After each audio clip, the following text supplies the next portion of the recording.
খারাপ থাকে খুনিরা, খারাপ থাকে ডাকাতেরা, চোররা খারাপ থাকে, ভালো মানুষটা ভালোই থাকে। কার কথা? ইন্নাল আবরারা লাফি নাঈম ওয়া ইন্নাল ফুজ্জারা লাফি জাহিম।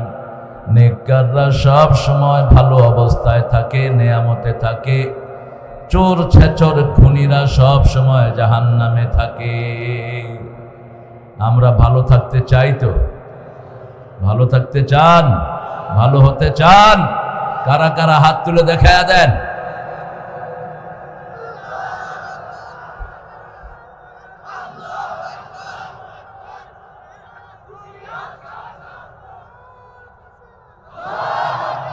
আল্লাহ সবাইকে কবুল করুন। আমরা আকাশের দুয়ার খুলবো এখন। একটা দোয়া পড়লে 7টা আকাশের দুয়ার আল্লাহ খুলে দেন।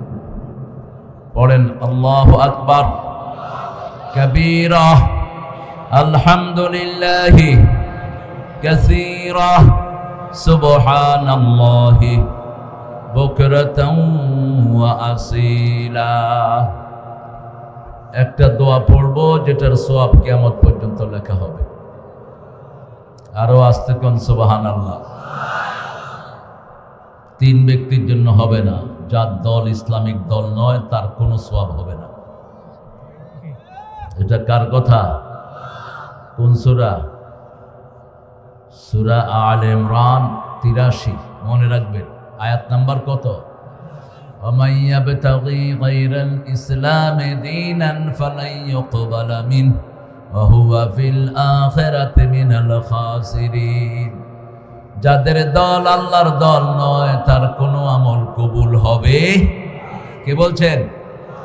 وَهُوَ فِي الْآخِرَةِ مِنَ الْخَاسِرِينَ। তার দুনিয়াও শেষ, আখিরাতও। 2 নম্বর, যারা বেনামাজি তাদের কোনো দোয়া কবুল হয় না। 3 নম্বর, যারা মুশরিক, শিরক করে। গত সরকার ছিল মুশরিক সরকার। 7টা সূরা, প্রথম সূরার নাম বলেন। 2 নম্বর সূরা বাকারা। কোরআনের নাম্বারগুলো বলছি।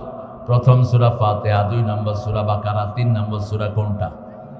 4 নম্বর সূরা নিসা, 5 নম্বর সূরা মায়েদা, 6 নম্বর সূরা আনআম। 6 নম্বর কি? সূরা আনআম। 7 নম্বর আরাফ। মাশাআল্লাহ, ছোট ছেলে বলছে, এটা মাদ্রাসায় পড়ে। এই যে বরকত, ওই কুট্টুলি ব্যাটারিগুলির মাদ্রাসায় দিয়ে দিবেন। আপনারা তো কলম, আপনারা সূরা কেরাত পারেন না, নামাজে খাড়ায়ও কি পড়ে আল্লাহ ভালো জানে। অধিকাংশ মুসল্লিদের কেরাত শুদ্ধ না, অধিকাংশ মুসল্লিরা ভালো করে কেরাত পড়ে না। তসবিহগুলো এত তাড়াতাড়ি পড়ে নিজেরাও বুঝে না। বলে কি না? সুবহানাল্লাহ সুবহানাল্লাহ, এত তাড়াতাড়ি। এরপরে নামাজ শেষ করে গপ মারতে থাকে। আপনারা না, সরেন না, বাহিরের লোকেরা আর কি তাড়াহুড়া। নামাজের ভিতরে শয়তান একটা স্পেশাল নিয়ম হয়। রাসূল বলছেন, যখন কেউ নামাজে দাঁড়ায় শয়তান এসে বলে ফাক্কির হা কাদা, ফাক্কির হা কাদা, ফাক্কির হা কাদা। ওটা চিন্তা কর, ওটা চিন্তা কর, ওটা চিন্তা কর। 10 বছরের স্মৃতি মাথায় ঢুকায়া দেয়। ওই যে তোর বন্ধু ছিল, এর কথা চিন্তা কর। তখন সে নামাজে থাকে ঠিক, কিন্তু তার মন থাকে আরেক জায়গায়। সে আরেক জায়গায় চিন্তা করতে থাকে। নামাজের ভিতরে কি হয় তার কোনো খবর নাই। এই জন্য নামাজে দাঁড়ানোর আগে দিয়ে রাসূল সাল্লাল্লাহু আলাইহি ওয়াসাল্লাম সূরা ফাতিহার আগে পড়তেন আউযু বিল্লাহি মিনাশ, 3 ভাবে পড়তেন। কয় ভাবে? আউযু বিল্লাহি মিন হামাজিহি ওয়া নাফথিহি ওয়া নাফসিহি, আউযু বিল্লাহি সামিউল আলিম মিনাশ শাইতানির রাজিম, আউযু বিল্লাহি মিনাশ শাইতানির, বিসমিল্লাহির রহমানির রহিম। রাসূল সাল্লাল্লাহু আলাইহি ওয়াসাল্লাম বিসমিল্লাহ আবার সূরা ফাতিহা শেষ করিয়ে পড়তেন।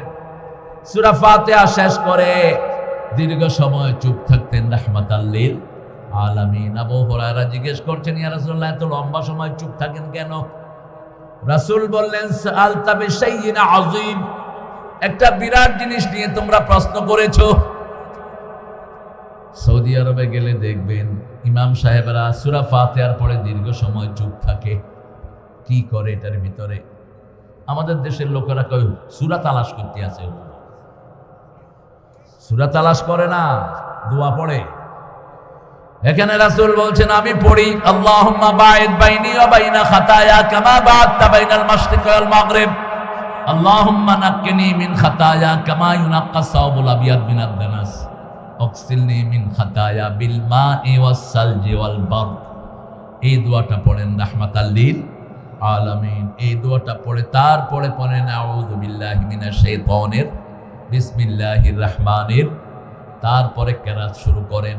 ইমাম মালিকের লোকেরা বিসমিল্লাহটা জোরেই পড়ে, নামাজের শুরুতেও জোরে, সূরার পরেও জোরে। আমরা পড়ি আস্তে আস্তে, আমরা পড়ি যাতে অন্য কেউ না শুনে। আমরা আলহামদুলিল্লাহ থেকে জোরে পড়া শুরু করি। কি হয়েছে? আবার ইশারা দেন কারে? সেক্রেটারি খায়ের। আমি আজকে সূরা মায়েদা থেকে কথা বলবো। মায়েদা মানে দস্তরখান। মায়েদা মানে কি? দস্তরখান, যেখানে খাওয়া দাওয়া সাজানো হয়। মায়েদার একটা ভালো ঘটনা আছে রাসূলের জীবনে, তাবারিতে এসছে ঘটনাটি। আবু যর গেফারির নাম শুনছেন তো আপনারা? কি ছিলেন? জোরে বলেন। সাহাবী ছিলেন, খুব জলিলুল কদর সাহাবী। সব সাহাবীরা কদর আলা, কিন্তু কিছু কিছু সাহাবী ছিলেন খুব বিখ্যাত। আবু যর গেফারি, গেফারি গোত্রের নেতার ছেলে। আবু যর গেফারি রাদিয়াল্লাহু আনহুর নেতৃত্বে 15 থেকে 20 জন লোক রাসূলের তাফসীর শোনার জন্য মদিনায় আসে। 15 দিনের খাবার নিয়ে। কয়দিন? 15 দিন। প্রত্যেক দিন জোহরের পরে একজন বাড়িতে থাকতো, বাকি 14 জন চলে যেত তাফসীরে। আসর, মাগরিব পড়ে, এশা পড়ে তারা বাড়ি ফিরত। ইনি রান্না বাড়া করে রাখতেন। 15 দিন শেষে শুনতে শুনতে 20 দিন চলে যায়। 15 দিনের খাবার 20 দিন চলে, 20 দিন পরে খাওয়া শেষ। আজকে রান্নার দায়িত্ব পড়েছে আবু যর গেফারির উপর। বাংলাদেশের সব রান্না মেয়েরা অধিকাংশ রাঁধে, ঠিক না ঠিক? আর বাহিরের দেশে বেডিও রাঁধে, বেডাও। আপনারা বেডারা তো কিচ্ছু রাঁধেন না। আপনার বেডারা শুধু ভুল ধরেন, লবণ কমিল কেন, এটা কমিল কেন, এটা কমিল কেন। এরকম বিবির ভুল ধরবেন না।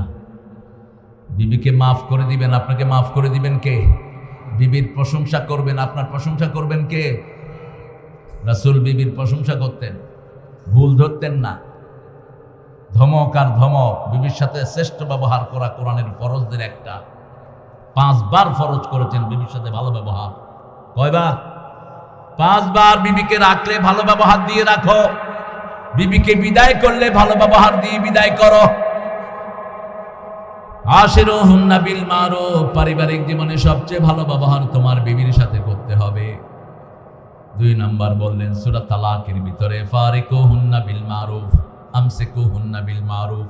রাখলে ভালো ব্যবহার দিয়ে রাখবা, বিদায় করলে ভালো ব্যবহার দিয়ে বিদায় করবা। 4 নাম্বার বললেন হাক্কান বিল মারুফ। হকগুলো দিবা সুন্দরভাবে। তাকে জমি দিবা, সবচেয়ে ভালো জমিটা বিবিকে দিবা, সবচেয়ে ভালো জায়গাটা মেয়েকে দিবা। আর আমাদের দেশে তার উল্টা, সব ভালোগুলো ছেলেরা নিয়ে যায়, পচাগুলো মেয়েদেরকে দেয়। কথা কন নাকি? আপনাদের সরে বোধ এটা নাই, আসেনিও দেই না। দেও না, জাহান্নামে যাওয়ার জন্য রেডি হও। তোমার হক নামাজ কিচ্ছু কাজে লাগবে না। রাসূল বলছেন বহু পিতামাতা দুনিয়া থাকতে জাহান্নাম ঠিক করে আসে। সাহাবায়ে কেরাম বলেন কারা এরা? সব দিয়ে দেয় ছেলেকে, মেয়েকে কিছুই দেয় না। অথবা এক ছেলেকে বেশি, আরেক ছেলেকে কম। এক মেয়েকে বেশি, আরেক মেয়েকে কম। এই পিতামাতাদেরকে জাহান্নামে দান করবেন কে? আপনি সমানভাবে বন্টন করবেন। যদি জীবিত অবস্থায় বন্টন করেন, মেয়ে 2 ভাগ, ছেলে 2 ভাগ, নোমান ইবনে বশিরের বুখারীর হাদিস। আর যদি মৃত্যুর পরে বন্টন করেন, ছেলে পাবে 2 ভাগ, মেয়ে পাবে 1 ভাগ। এই বন্টনগুলো শিখিয়ে দিয়েছেন কে? আল্লাহ শিখিয়ে দিয়েছেন। আল্লাহর আইন মানতে রাজি আছেন তো? আল্লাহ কবুল করুক। আবু যর গেফারি খাওয়ার রান্দার কিছুই নাই। সবাই মসজিদ থেকে আসলেন, নেশা পড়ে, পেটে প্রচন্ড ক্ষুধা। কি ব্যাপার? খাওয়া কই? খাওয়া নাই। 15 দিনের জিনিস 20 দিন চালালাম, আর কত চালাবো? আবু যর গেফারি পরামর্শ দিলেন, তোমরা কেউ রাসূলের কাছে যাও, কিছু টাকা ধার নিয়ে আসো। ছেলেরা বলল আমরা যাব না, সাহাবীরা বললেন আমরা যাব না, তুমি যাও, তুমি গেফারি গোত্রের নেতার ছেলে, রাসূল সাল্লাল্লাহু আলাইহি ওয়াসাল্লাম আমাদেরকে চিনবেন না।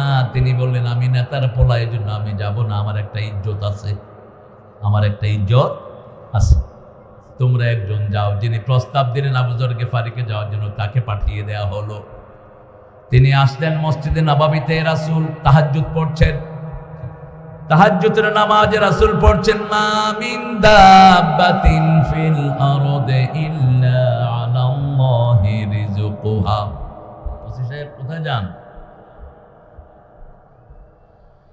হ্যাঁ, ও চলে যেতে হবে। না, আমার ভাইকে আল্লাহ যেন হেফাজত করে, বলো না আমিন।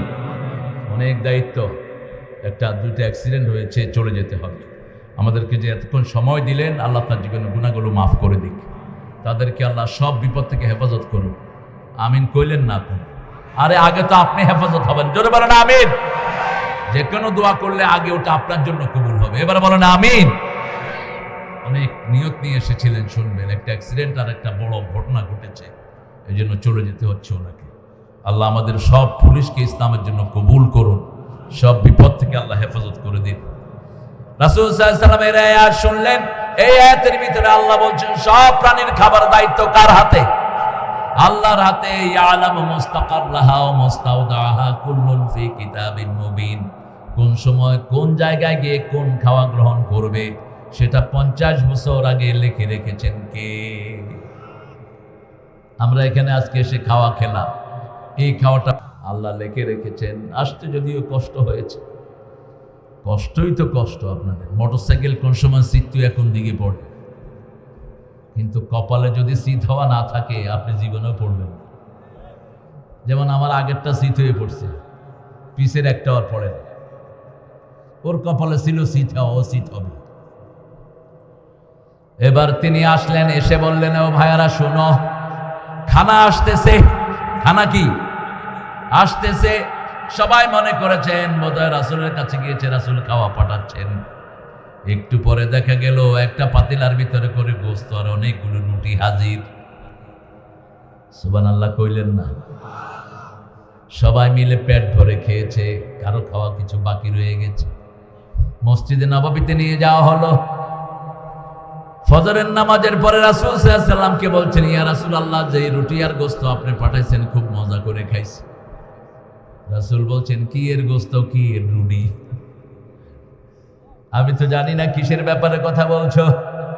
ওই সাহাবীকে বললেন কি ব্যাপার, গোস্ত রুটি পাঠাইছে কিডা? কে পাঠাইছে গোস্ত রুটি? কয় আমি কি তোমাদেরকে বলছি নাকি রাসূল পাঠাইছেন সাল্লাল্লাহু। রাসূল মুস্কি হেসে দিলেন, হেসে দিয়ে বলছেন হাযিহি মা'iদাতুম মিন মা'iদাতিল্লাহ। এই খাওয়া আল্লাহর পক্ষ থেকে আল্লাহ জমিনে পাঠিয়েছে। আরো আস্তে কোন সুবহানাল্লাহ। সেই আল্লাহ এখনো দুনিয়ায় আছে না নাই? খাওয়ার দেওয়ার মালিক কে? এই চরের ভিতরে আপনাদের জীবনকে সুন্দর রাখার মালিক কে? এই সূরাটি শুরু হয়েছে অনেক সুন্দর আয়াতে কারিমা দিয়ে। আল্লাহ অ্যাড্রেস করেছেন ইয়া আইয়ুহাল্লাযীনা আমানু আউফু বিল উকুদ। হে মুমিনরা, তোমরা তোমাদের ওয়াদাগুলো পূরণ করো। আমরা বিবির সাথে ওয়াদা করি মহারানা দেব, কিন্তু দেই না, ঠিক না? ঠিক। চরের মানুষেরা ভালো অবশ্য। হ্যাঁ, মহারানা বেশি না যৌতুক বেশি? যৌতুক বেশি। তোর গোষ্ঠী কিলাই তোর চরে, কি জন্য যৌতুক খাও? যৌতুক খাও কেন? জিনাকার হয়ে উঠবা তো কিয়ামতের ময়দানে। ওই মেয়ে না মাফ করলে তোরা আল্লাহ মাফ করবে না। যারা যৌতুক খেয়েছ হিন্দুদের সাথে হাসর হবে। যৌতুক ইসলামের সমাজের জিনিস না, এটা এসেছে হিন্দু সমাজ থেকে। তাদের হিন্দু পরিবারে কোনো মোহরানার ব্যবস্থা নাই। ওরা স্বামীর বাড়ি থেকে যত নিতে পারে, বাপের বাড়ি থেকে যত নিতে পারে মেয়েরা, এটাই তাদের সম্বল হয়। কিন্তু আমার ইসলাম সেটা বলে না। আমার ইসলাম বলে আতুন নিসা সাদুকাতিহিন্না নিহলা। সন্তুষ্ট চিত্তে বিয়ের আগে মোহরানা আদায় করে দাও। বিয়ের আগেই মোহরানা, কারণ বিয়ের প্রথম কথাটাই হলো মোহরানার কথা, ঠিক না বেঠিক? যেমন সকিনার সাথে আব্দুল কুদ্দুসের ছেলে কুতকুতালির বিয়ে। এখন সকিনার কাছে যাবে উকিল বাপ। আপনাদের এখানে আসেনি উকিল বাপ? এটা একটা ফালতু জিনিস। এই বাপের কোনো ভিত্তি, এই উকিল বাপের সাথে দেখা সাক্ষাৎ করে, সাথে বসে থাকে, পর্দা টর্দার কোনো বালাই নেই। কি এর উকিল বাপ? যারা বিবাহ সংগঠিত করে এদের বরকত বেশি, কিন্তু ইসলামী শরিয়া লঙ্ঘন করা যাবে। যেই মেয়েটা পর্দা মানে না, ওই মেয়েটা সরাসরি কোথায় যাবে? জাহান্নামে যাবে। আর মধ্যখানে কোনো ব্যারিকেড নাই। বেপরদিগির জায়গা কোথায়? কথা কন না? যেই হোক সোজা জাহান্নাম। পুলিশে যেগুলো ঢুকছো প্যান্ট শার্ট পরে ডিউটি করো, জাহান্নামে যাওয়ার জন্য তৈরি। ফুটবলও খেলে এখন বাংলাদেশের মেয়েরা, জাতীয় টিম ফুটবলের। লজ্জা লাগে না? কোন বাপ দিয়েছ তুমি? জান্নাতের গন্ধ নাকে পাবা না, তুমি দায়ুস। কুব্বুতালির ছেলে কুতকুতালির কাছে গিয়ে বলা হয়, সকিনা 40,000 টাকা মহরানায় তোমাকে বিয়ে করতে চায় সকিনা। কুব্বুতালির ছেলে, কত টাকা মহরানা? 40,000 টাকায় তোমার বিয়ে করতে চায় সকিনা। তুমি রাজি? সকিনা কি কয়? চুপ করে থাকে। চুপ করা মানে সম্মতি। চুপ করা মানে কি? এবার সকিনার অনুমতি পাওয়ার পরে গেল কার কাছে? কুতকুতালির কাছে। সকিনা 40,000 টাকা মহরানায় তোমার বিবাহ বন্ধনে আবদ্ধ হতে চায়। এর আগে বিয়ের ভূমিকা পড়তে হয় খুতবা, যেটা পড়েছেন স্বয়ং আল্লাহ। খুতবা পড়েছেন কে? আদম আলাইহিস সালামের বিয়ে ঘটিয়েছেন কে? জয়নবের সাথে মুহাম্মদ সাল্লাল্লাহু আলাইহি সাল্লামের বিয়ের কাজী কে? আল্লাহ। সেই খুতবাটা আমরা পড়ি, নাহমাদুহু ওয়া নুসাল্লি আলা রাসূলিহিল কারীম। খুতবা পড়ার পর তাকওয়ার আয়াতগুলো আমরা পড়ি। প্রথম পড়ি সূরা নেসার প্রথম আয়াত, কারণ নেসা মানে বউ, নেসা মানে বিবি, নেসা মানে কি? মহিলা। মহিলাদের প্রথম আয়াত বিয়েতে পড়ছি আমরা। তারপরে যখন ছেলে বলে কুতকুতালি মুখে রুমাল দিয়ে বসা, কবুল। কি হইল? বিয়ে হয়ে গেল। প্রথম কবুল করলো কি? মহরানা। প্রথম কি? 40,000 টাকা মহরানা, তারপরে সকিনা। ঠিক তবে ঠিক? মহরানা দিলে না, বিয়ে হইল কেমন? মিশা কথা। কি কথা? মিশা কথা।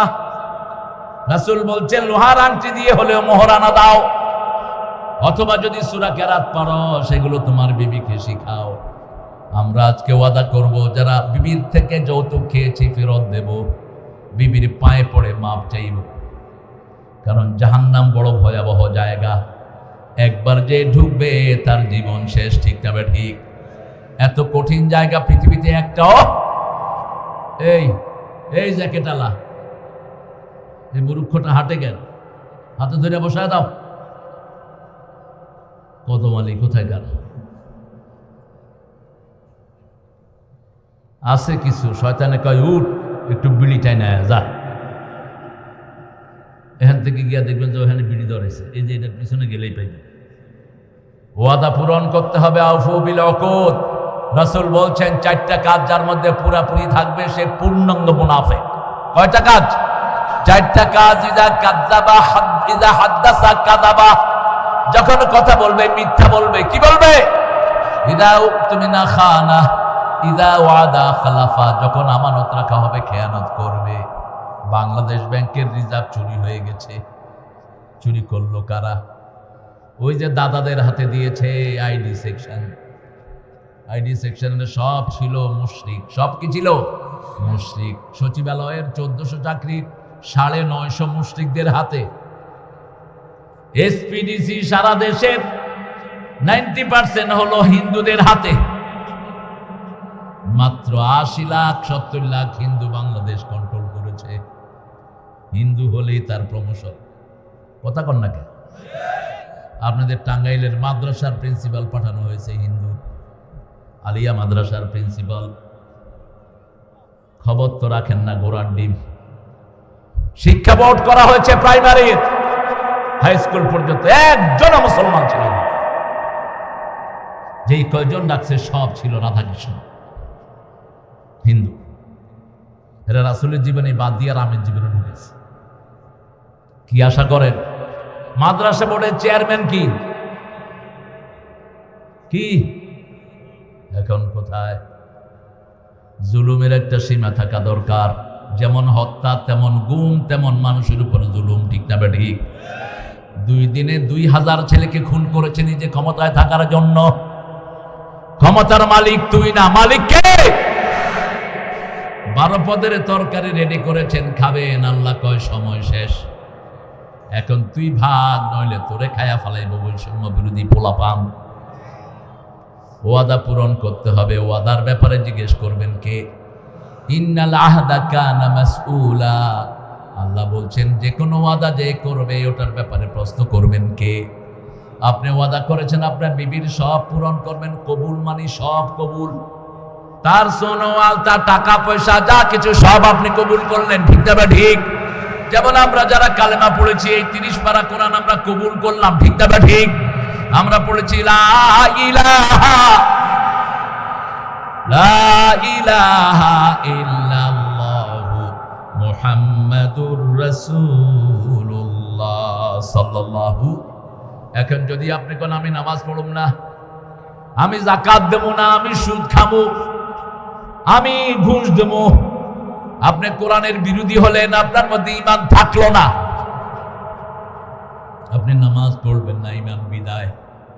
জোহর পড়েন না, এখন যদি মারা যান মৃত্যুর পরে ফেরাউনের সাথে সাক্ষাৎ হবে, নমরুদের সাথে সাক্ষাৎ হবে। আর যদি নামাজ পড়েন রাসূলের সাথে সাক্ষাৎ হওয়ার সম্ভাবনা আছে। নামাজ পড়বেন তো? কয় ওয়াক্ত? কোথায়? মসজিদ আসেনি? শহরে তো পুরোটাই মসজিদ। এই মাটি ছিল সবচেয়ে বড় মসজিদ, আলহামদুলিল্লাহ। চরে আমার কপাল হয় নাই, আমি কোনো রাত চরে থাকতে পারি নাই। ওই যে খের আছে না, খের কয় তো, আরে কি কয়, এই খের যে কি গরম, জাপানি কম্বল এটার কাছে ফের। আমার মনে আছে বহু আগে, আমি খুব ছোট্ট, ওই খেরের ভিতরে শুয়েছিলাম। এখানে গিয়ে আমি বলছি যে খের দিয়ে সবাই কেন ল্যাপটপ বানায় না? ভিতরে খের দিলে দেখবেন কি আরাম। কিন্তু ব্যারাম আছে একটা, একটু যদি মেসের কাডি পায়, মাশাআল্লাহ, এমন জ্বলা জ্বলবে যে হইছে হের 14 গোষ্ঠী জ্বালায়া শেষ করবে। এই খের কি আরাম, কি নির্মল পরিবেশ, বাতাস সুন্দর, মাছ সুন্দর, পানি সুন্দর, খাওয়া সুন্দর, শুধু যাতায়াতে একটু অসুবিধা। তাও মোটরসাইকেল হয়ে এখন ভালো হয়ে গেছে। কি সুন্দর জায়গায় আপনারা থাকেন। আপনারা আল্লাহর ওয়াদা পূরণ করবেন। প্রথম ওয়াদা আমরা করেছি, ইবাদত করব কার? প্রতিদিন 5 বার ওয়াদা করি, ইয়্যাকা না'বুদু ওয়া ইয়্যাকা, হে আল্লাহ আপনার ইবাদত করব, আপনার কাছে ভিক্ষা চাইব। ভিক্ষা কোনো পীরের কাছে চাইব না, কেউ ফিরে না খালি হাতে। এই কথাটা হৃদয় থেকে মুছে ফেলেন। এই কথাটা যে বলবে তার সব আমল বরবাদ করে দিবেন কে? আল্লাহ বয় তোর খাজারে তো আমি দিয়েছি, তুই খাজার কাছে চাইলি কেন? নানারে উড়াই দেন, ঘুমাচ্ছে নানা। কি নানা? হ্যাঁ নানা, হ্যাঁ আপনাদের ঘুম আসতেছে না? চলেন ঘুমাই একসাথে। ইবাদত করবেন তো আল্লাহ। ইবাদতের মাথা হলো নামাজ। ইবাদতের মাথা কি?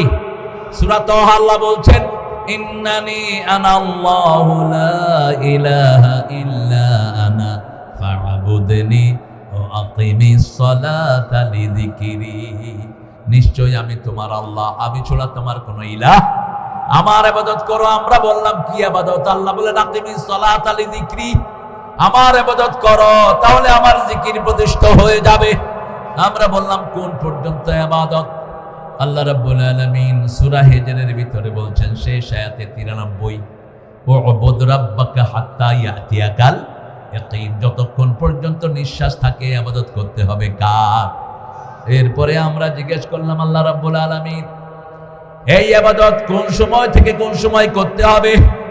আল্লাহ বলছেন সূরা জারিয়াতের 56, ওমা খালাকাতুল জিন্না ওয়াল ইনসা ইল্লা